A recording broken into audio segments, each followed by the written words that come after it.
Welcome to today's episode of the Promo Playbook by Cubic Promote. Today we're going to talk about an interesting topic. The topic is, what is it like to run a promotional products company and a uniform company in Sydney, Australia? And with me, we have General Manager Wendy Lee. So Wendy Lee, thank you for joining us at the show today. Oh, always a pleasure. So Wendy, can you share with the audience a bit about your pedigree, your background?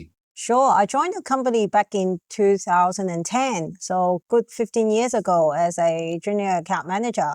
And then I worked my way up to become a general manager with a lot of sweat and tears. Nowadays, a co-owner of the business. What is it like from a day-to-day perspective for you to share with the audience on what it's like to run a promotional products company? Is it easy? Is it hard? It's hard for me. So my day-to-day, I don't call myself really a general manager, more like a helper, general helper. So my day-to-day will look like start in the morning, look at my inbox, do sales role, because I still got a few clients I deal with. So I would make sure my clients are happy with me, all their orders are looked after, make sure people are, happy with the company. And I always say to Charles and to my staff, company, in order for a company to grow, it's like a racing car. Staff are the wheels.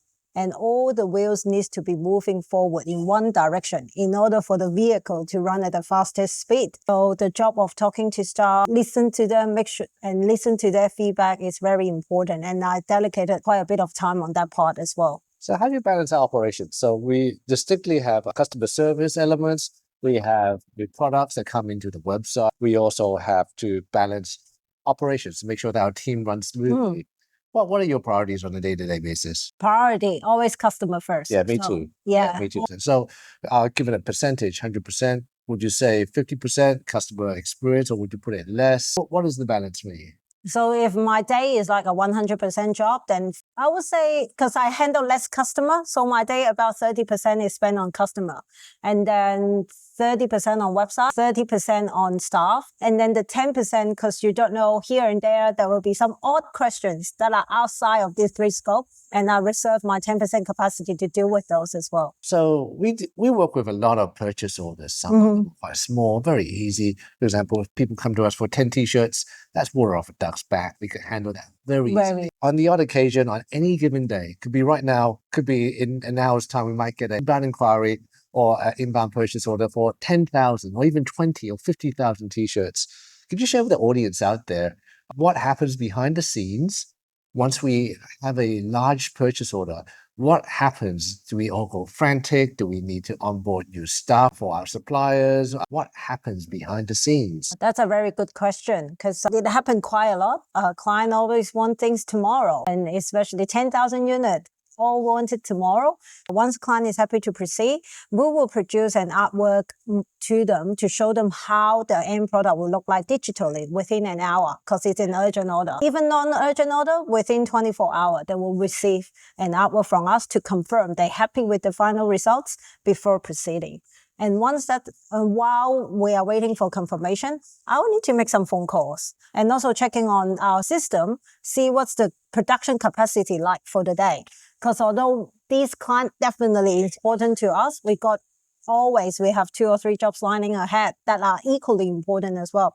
We have to hire extra staff, ask them stay overtime sometimes, or even ask external capacity to help to make us deliver jobs on time. So all jobs are important. 10,000 coming in, I will have to make a lot of phone calls in order to make that deliver on time. Yeah, we certainly do have some really large purchase orders that do come in from time to time. Yeah. And for us ourselves, I can share with you my experiences on how we go about handling large purchase orders. So this is unveiling the curtains. This is what happens in the background. So once our team goes about confirming the purchase order, a series of events happen. It inevitably means that the print machines need to run overtime. Now, normally the print machines from ourselves and our suppliers, they run between the hours of 9 to 5, but when orders come in, typically we need to extend those hours. It could be 9 to 7, 9 to 8. At times it could be even 9 to 9, and at times we've even done jobs where it's gone into midnight and over.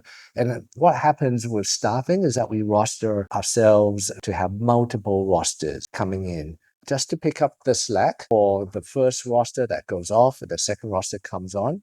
And all is in the name of production, keeping the print machines running. Once the print machines have run, we need to allow time for the products to dry. The only exception is when we do embroidery. That is when products don't need to dry. But And for also labeling. and labeling Yeah. for every other print press, We need to the wait. screen prints, the transfer prints, they do Yeah, need to print. dry and cure. And during this process, once products are produced, they go through quality control testing. And at the end, once the entire job is finished, a final inspection is done. A line manager goes in, inspects all the products, and only once everything is confirmed that it is in good condition, good quality, then the thing begins. All the products get packed, sealed, and then we book a courier promptly for the products to be sent out. So quite a bit happens. So for the customer, all they see is the words "no problem." For ourselves, that's when day one, minute one, that's when the work really begins. So Wendy, Before you jump into the next topic, I can share an interesting story about production because not production staff is not only a dedicated staff. Sometimes me and Charles and even the account manager team or people that are not in the production team will be work on production. Yeah, good point. I pack boxes every That's single week. exactly right. To mention that to customers. I tape them up, I fold up clothes, 100%. It's a hands-on experience. That's exactly. You remember a couple years ago, we worked till 12 o'clock. We helped a customer label 8,000 boxes. And I still remember just tearing off labeling until about 12 o'clock. Like we said, customer is number one. So whatever it takes to get goods delivered on time, we will do it. Yeah, absolutely. Absolutely. So next question, Wendy, is could you share an instance where you worked on a campaign for a client and it was just brilliant? Everything went well, everything was delivered on time, the customer received the product. And not only that, but you got the feedback from the customer where it was a success. The use of our products led to positive outcomes. Oh, I remember this one. That was a couple years ago. The ones that stick in my memory is always the one that delivered on time, delivered urgently with a very short turnaround time, and I have to make magic on that. So what type of products were you talking about? That was a beach umbrella. So the umbrella itself coming from interstate, and I have to engage, like we have to print ourselves. It only left about within 24 hours, we have to print them and deliver it in Sydney. So print them with our client's logos. Yes, of course, yeah. Printing with client's logo, dry them, delivered in Sydney within 24 hours upon receipt of goods. And I remember beach umbrella being so bulky, no standard same-day courier will accept that job. So end up we found... You need a ute, something that size. Oh, you know what I did? We finished the printing at about 5 p.m. at night time.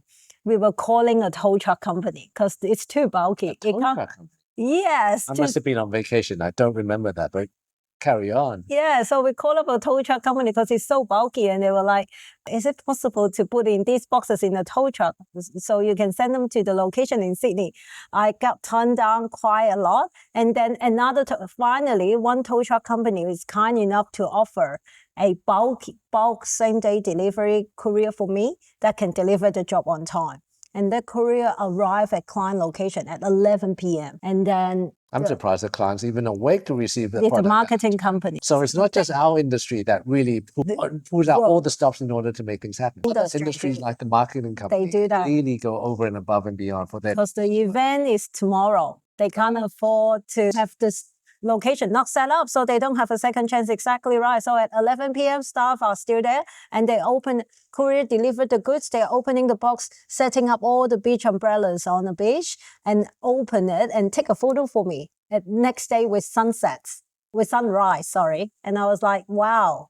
They stay overnight to decorate the sites with our beach umbrella, and we pull things off like that within 24 hours, print, dry, deliver. That's not happen regularly, but definitely was stuck in my mind. I assume that was a Sydney company that placed a purchase with us. Yes. I'm assuming the conference was in ICC. No, it's beach umbrella. So it's actually, they're using it on Bondi. Location in Bondi. Yeah. That's around the beach area. Set up all the beach side, do an outdoor event. It was a great success. Amazing, amazing. And now on the flip side, things do go wrong. Because when we stretch our supply chains to such a degree, things inevitably break. So Wendy, was there a time when something went wrong and how did we respond? I could actually answer that. Things do go wrong. It means us replacing products That's exactly right. in order to make things right. Even though the mistake is not from our end, we will replace it without question asked. That's just recently happened. We delivered 4,000 worth of banners to a location in Queensland.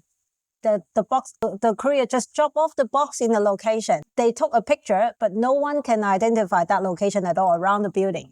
And the boxes went missing. I remember that order. Yeah. And we called, I believe what happened was I ended up calling up the neighbor of that building. yes, I did a Google search. I called up all the neighbors to we find called up the security. to find out if they took hold of the boxes. None of them yes.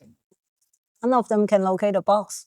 So ended up we replaced a few $1,000 worth of banner for the client. It also No means question asked. it also means that some other company is now in possession of $4,000 worth of banners. That are not belong to them and printed with someone else's logo. So I will feel that, or maybe they can use it for other purposes. Restructure the banner to make who knows what. Of course. Well, there's a lot to talk about in our industry. The honest truth is our industry, there's a lot of complexity and Yes. detail. We're going to be creating a part 2 and a part 3. What really goes behind the scenes of running a promotional products and uniform company. We have lots of stories to share with the team, but appreciate you tuning in to this episode, and please tune in for the upcoming episode 2, 3, and possibly even 4 on how we go about running a company in Australia that is effective.